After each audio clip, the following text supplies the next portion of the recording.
ওই পাশে গেছি, যাই টিকিট দেখাইছি, বলে কি আপনি ওই পাশে অপোজিট সাইডে আছে। মানে একটা যে প্রবলেম, মানে কি হচ্ছে, কি হবে কি হবে না। আর আমার ধারণা বাস তো আমার থুয়ে যাওয়ার কথাই না, যেহেতু আমি ইমিগ্রেশনের যাত্রী, আমাকে কেন থুয়ে যাবে। এখন কেমন আছেন? বুঝতেই পারতেছেন ভালো আছি। এখন আসি হচ্ছে আপনার ঠিক মানাবে, মানে মেরিনা বে বলে, মেরিনা বে, এটার সামনে হচ্ছে একটা টাওয়ার। দেন হচ্ছে এই যে জিনিসটা আর কি খুব বিখ্যাত, সবাই এখানে আসে মোটামুটি। তো যাই হোক, বিষয়ের জন্য আসলে ভিডিওটা করা আজকে আমার সাথে যা ঘটছে আর কি। তো প্রথমত হচ্ছে দেখেন, উল্টা হইলেও কিন্তু অনেক পেন, ভাবতে হয়েছে এটাও পেন, বাট উল্টা হইলে আরো পেন।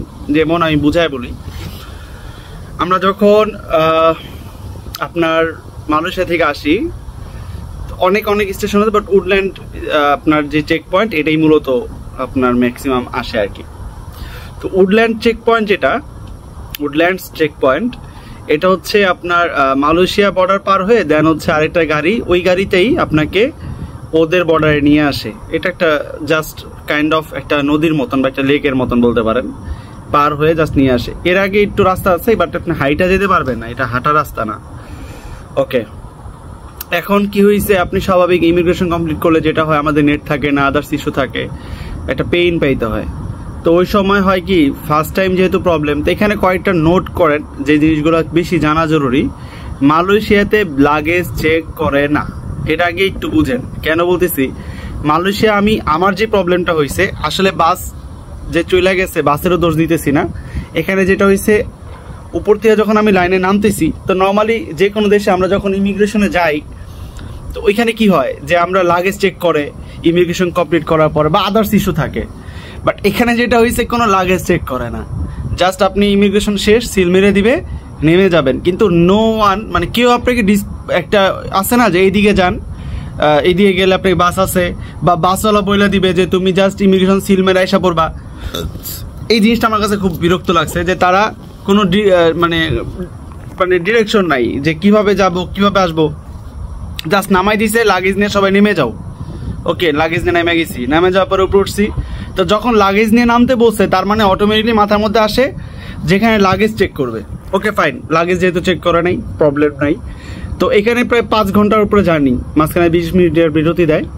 5 ঘন্টার মতন লাগে আপনার মালয়েশিয়া থেকে সিঙ্গাপুর আসতে, বর্ডারে আসতে 5 থেকে 6 ঘন্টা। তো 5 ঘন্টা জার্নি, হোয়াট এভার। বিষয়টা হচ্ছে জাস্ট আমি আগে বিষয়টা বলি যে আমি যখন বাস পাই না, আমি খুব আপসেট হয়ে গেছি। আমি কই যাব, আবার ওই পাশের চেকপোস্টটা কত দূরে হবে, স্বাভাবিক, এটা নর্মাল মানুষের এটা নলেজে থাকার কথা না। তো দেন আমি একটা সিকিউরিটি, যেখানে ওনাদের যেই মানে আছে পুলিশ, ওনার সাথে কথা বললাম যে আমার বাস এই নাম, এই মিস আমাকে নিয়ে থুয়ে চলে গেছে। তো প্রথমে ও বুঝে না, ও ভাবছে আমি টিকিট দেখছে, আমার টিকিট দেখে বলতেছে কি যে এখানে আসবে, লাইনে এখানে আসবে, তুমি এখানে দাঁড়াও। তা আমি আবার দাঁড়াইছি, দাঁড়ানোর পরে আরেকজন পুলিশে জিজ্ঞেস করছে, সে বলছে তোমার বাস কি চলে গেছে? আমি কেছি হ্যাঁ। বলছে তাহলে ওই পাশে যাও, 2 রিঙ্গিত নিবে, 2 রিঙ্গিত, তুমি ওই পাশ থেকে একটা বাসে উঠবো। ওই পাশে গেছি, যাই টিকিট দেখাইছি, বলে কি আপনি ওই পাশে অপোজিট সাইডে আছে। মানে একটা যে প্রবলেম, মানে কি হচ্ছে, কি হবে কি হবে না। আর আমার ধারণা বাস তো আমার থুয়ে যাওয়ার কথাই না, যেহেতু আমি ইমিগ্রেশনের যাত্রী, আমাকে কেন থুয়ে যাবে। ওকে, আবার অনেকক্ষণ দৌড়ায় গেছি।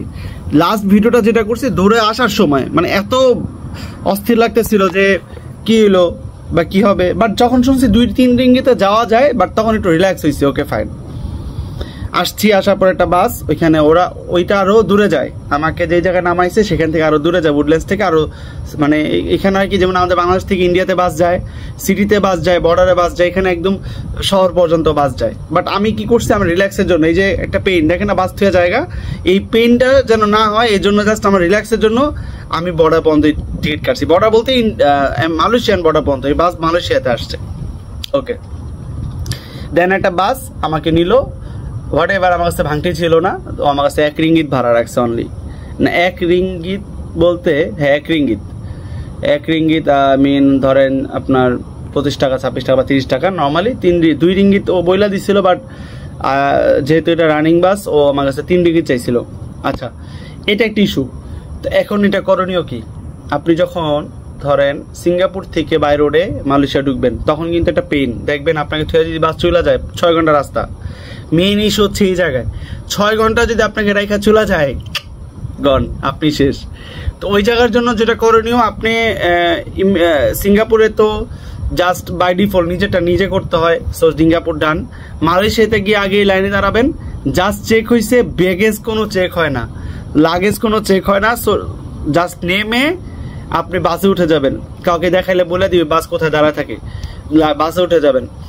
যদি আপনার লেট হয়, ওরা কিন্তু এই ব্যাপারে খুব উদাসীন, এই 5 ঘন্টা 6 ঘন্টা ট্রেনে আবার আপনাকে নামতে হবে, আবার একটা বাস নিতে হবে, হয়তো আবার বাস লগে লগে নাও পাওয়া যেতে পারে, হয়তো পাওয়া যাবে, কিন্তু অনেক দূরে জার্নি, একটা বাস আপনি টিকিট কাটছেন, সেই বাস আর পাইলেন না, এটা পেইন। সো সবাই ভালো থাকবেন। এই বর্ডার ইস্যুটা অনেক বড় ইস্যু, আশা করি ভিডিওটা শেষ পর্যন্ত দেখবেন, কারণ এটার মধ্যে অনেকগুলো ইনফরমেশন আছে আর কি। আদার্স ভিডিওগুলো আমি স্টেপ বাই স্টেপ নিয়ে আসবো, এখানে থাকতে থাকতে কিছু ভিডিও করব আমার এক্সপিরিয়েন্স এবং কোথায় কেমন লাগছে, কোথায় কেমন খরচ, কোথায় খাবার খরচ কেমন, সবকিছু নিয়ে। সো আশা করি যে কেউ চাইলে, আমি কিন্তু অনেকটা সোলো ট্রিপ, আমি কাইন্ড অফ রিল্যাক্সে ঘুরতে আসছি, তবে সোলো ট্রিপে খরচ একটু বেশি হয় নর্মালে চাইতে, তারপরেও খরচ কমই হয়। আমার হোটেল ভাড়া যেমন আপনার এখানে নর্মালি পার ডে 10,000 টাকা একটা রুম ভাড়া, বাট আমার 3 দিনের রুম ভাড়া লাগছে 10,000 টাকা।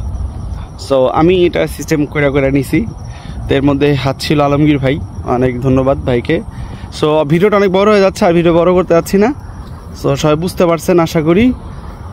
ধন্যবাদ, আসসালামু আলাইকুম।